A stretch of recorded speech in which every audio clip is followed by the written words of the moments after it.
पाकिस्तानी को एक टेररिस्ट का टैग दे दिया गया था और उसकी वजह से हमें ना कि सिर्फ दुबई में या सऊदी अरेबिया में, ऑल ओवर दी वर्ल्ड, पूरे यूरोप के अंदर हमें एक बड़ा नीच और इस किस्म का गंदा समझा जाता था कि पाकिस्तानी हैं टेररिस्ट। खत्म,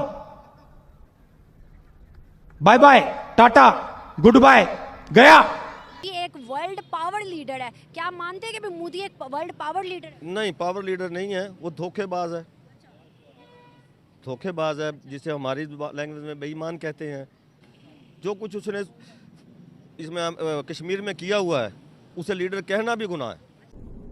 निकल लौड़े, पहली फुर्सत में निकल। प्राइम मिनिस्टर जो हैं इंडिया के, मोदी, ठीक है, वो रिस्पेक्ट डिजर्व भी करते हैं जो उनको मिल रही है। अच्छा। क्योंकि हमने अक्सर देखा है, अब न्यूज़ चैनल हो गया, स्ट्रीम मीडिया, ठीक है, अब तो यूथ का दिन है, तो हम देखते हैं कि जिस तरह उन्होंने अपनी मुल्क के लिए काम किया है पिछले 7-8 साल में और कंटिन्यूसली करते जा रहे हैं। G20 समिट हुआ इंडिया में, इसके अलावा आपको पता है वहाँ पे रशिया के लोग, काफ़ी लोग, ममालिक के जो वज़ीर आज़म कह लें या जो भी UAE से लोग आए, तो ये है कि उन्हें इंडिया का इतना ज़्यादा काम कर दिया है कि आने वाले जो अगर इंडिया को 5-7 लाहौर मिल जाए, अभी तो वैसे ही अमेरिका को टक्कर दे रहे हैं इंडियन, ठीक है, may be if I am not wrong, may be दूसरी या तीसरी बड़ी इकोनॉमी है इंडिया की, उसके पीछे PM मोदी का बड़ा हाथ है, वो डिजर्व करते हैं रिस्पेक्ट, जो उनको वेलकम मिला। 5वीं है और तीसरी टर्म में कह रही है तीसरी इकोनॉमी बनेंगे दुनिया। बस मैं तीसरी क्या बन जाएगी, ये मैं बता रहा हूँ कि आने वाले कॉन्फिडेंट कैसे है और आपके पास इतनी नॉलेज कैसे है अबाउट इंडिया? यही सारी बात है कि सोशल मीडिया के दौरान इन्फॉर्मेशन देखते रहते हैं, जैसे इंडिया में ज़्यादा तरक्की हो रही है, ठीक है, अब यहाँ पे क्या हम लेके हमारे पाकिस्तान में तो लोगों के पास खाने के पैसे नहीं है, वहाँ पे नए प्रोजेक्ट्स आ रहे हैं, तो प्राइम मिनिस्टर डिजर्व करते हैं रिस्पेक्ट जो इंडिया के PM मोदी, क्योंकि वो इंडिया के लिए बड़ी लकी शाम। क्योंकि सर आपका नाम? मोहम्मद यासीन। करते क्या हैं? मैं जिम्मेदार हूँ। बिल्कुल सही। अच्छा सर, बेसिकली सवाल मेरा आपसे ये है कि दुबई के अंदर राम मंदिर जो है दुबई वालों ने बनाया है, अब उसका इफ्तिताह करने के लिए मोदी को स्पेशल बुलाया। अब जब मोदी गया तो उसका इतना ग्रैंड वेलकम किया कि दुबई के शेख, इंडियंस जितने भी वहाँ हैं, वो सब आगे उसके झंडे इंडिया के उठा के। क्या वजूहत है कि दुबई वाले मोदी को या इंडिया को इतना प्रोटोकॉल दे रहे हैं? हमारे ईमान की कमज़ोरी है बेटा, हमारे ईमान की कमज़ोरी है, और ये मुसलमानों को बिल्कुल नहीं करना चाहिए कतन। ये हम फ़लस्तीन के मुसलमानों पे और इंडिया में जो भी कश्मीरी भाई हैं उनके बारे से हम उन पे जुल्म कर रहे हैं।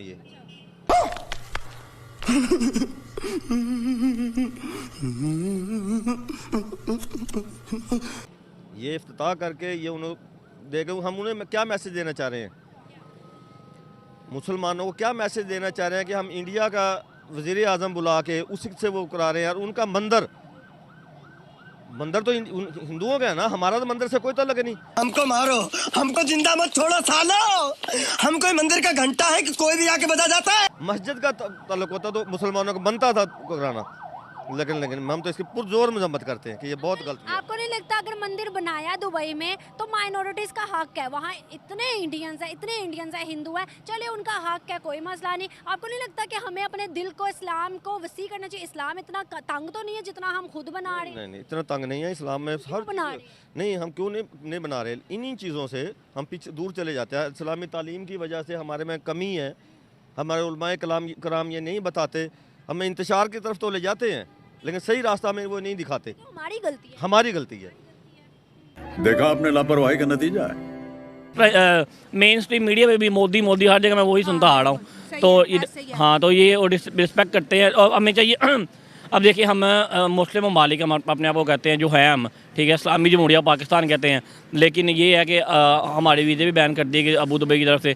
पीछे आप जैसे बता रही थी कि न्यूज़ वगैरह आई हैं, मैं भाई को सुन रहा था कि भिखारी पकड़ेंगे हैं वहाँ पे, तो इसमें हमारी जो है गुडविल ख़राब होती है। जो लोग होती नहीं है, हो चुकी है ना। सऊदी अरब का वर्किंग वीज़ा मिल रहा है 2 महीनों से, और ना UAE का बैन कर दिया। अब पता नहीं कब खुलेंगे, ये भी कोई पाकिस्तानियों को आइडिया नहीं है। और अगर तुम लोग नए हो तो सब्सक्राइब करो, वो जो लाल वाला बटन है उस पर फूट फेंक के मारो या फिर मोमबत्ती, मुझे नहीं पता, बस क्लिक हो जाना। जिसमें जो जितने भी अमेरिका के पिट्ठू हैं, जो जितने भी मुसलमान ममालिक है, फ़लस्तीन में क्या हो रहा है?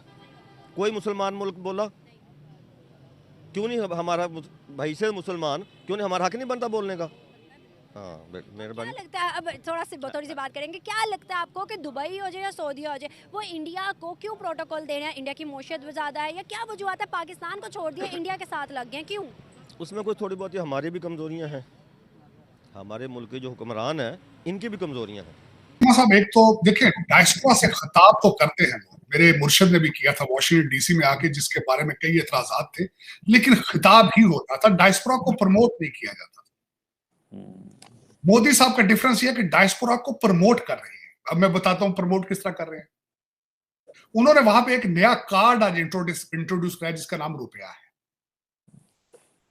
वो सिर्फ ये नहीं कर रहे कि डायस्पोरा से खिताब कर रहे हैं, उनको प्रमोट कर रहे हैं। आज इंटरनेशनल मीडिया ने, ब्लूमबर्ग ने उनको आज यहाँ पे उसने मेंशन किया, वॉइस ऑफ अमेरिका ने मेंशन किया, टाइम्स ने, रॉयटर्स ने उसके बारे में लिखा, ब्लूमबर्ग ने बल्कि लिखा कि Modi's global muscle, Modi's flexing is global muscle. जैसा कहा जाता है कि मोदी एक वर्ल्ड पावर लीडर है, क्या आप मानते हैं कि मोदी एक वर्ल्ड पावर लीडर है? नहीं, पावर लीडर नहीं है, वो धोखेबाज है, धोखेबाज है, जिसे हमारी लैंग्वेज में बेईमान कहते हैं, लेकिन उसे हम ये लीडर नहीं कह सकते। तो दुनिया क्यों मानती है फिर उसे लीडर, और इतना बेहतरीन लीडर मानती है? दुनिया मानती है पैसे के सिर पे। जो कुछ उसने इसमें कश्मीर में किया हुआ है उसे लीडर कहना भी गुनाह है। मतलब अगर कोई जुल्म करेगा तो उसको लीडर नहीं कहना, उसको कोई मुल्क नहीं उसके तस्लीम। खिलाफ खड़ा होना चाहिए हमें। हम अल्हम्दुलिल्लाह मुसलमान हैं, हमें उसके खिलाफ खड़ा होना चाहिए। यहाँ पे भी, पाकिस्तान में भी बहुत से माइनॉरिटीज तकलीफ में है, फिर हम उनके लिए आवाज क्यों नहीं उठानी चाहिए।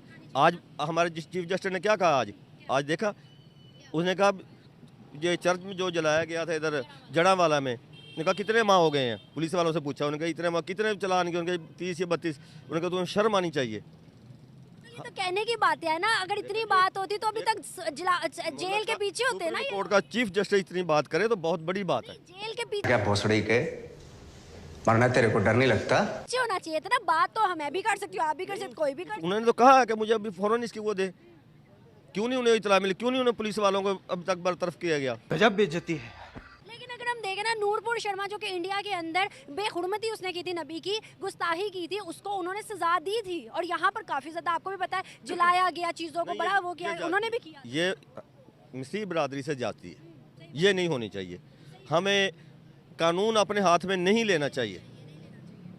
हमें अगर कोई ऐसा वाक़या होया उसकी तहकीकात करनी चाहिए कि हुआ भी है या नहीं। ये अक्सरियत में 100 में से 95% झूठ होता है। ये अगर देखा जाए तो ये कॉम्बिनेशन दोनों मोदी साहब के हाथ में है। पॉपुलरिज्म में भी वो आगे है, अथॉरिटेरियनिज्म में भी सबसे आगे है। फिर उसके बाद ये है कि उनकी एक लिस्ट है अकॉम्प्लिशमेंट्स की। ये नहीं कि सिर्फ वो पॉपुलरिज्म एक ऑप्टिक्स पे ही काम कर रहे हैं, he is delivering at the same time. जिस तरह आप उसकी मिसाल आपने खुद ही दे दी है कि तीसरी टर्म के अंदर तीसरी बड़ी इकॉनमी, चंद्रयान भी डिलीवर किया उन्होंने। फिर उसके बाद आप देखें इस वक्त रेड सी के अंदर किस तरीके से वो अपनी ट्रेड को प्रोटेक्ट कर रहे हैं, राइस एक्सपोर्ट को प्रोटेक्ट कर रहे हैं। जिस तरीके से अगर रशिया से तेल लेते रहे हैं, अगर वहां से खदशा आया तो साथ ही वेनेजुएला पे उन्होंने कैपिटलाइज करना शुरू कर दिया। तो ये चीजें तब आती हैं जब आपके अंदर प्राइड मौजूद हो, आपके अंदर नेशनलिज्म मौजूद हो।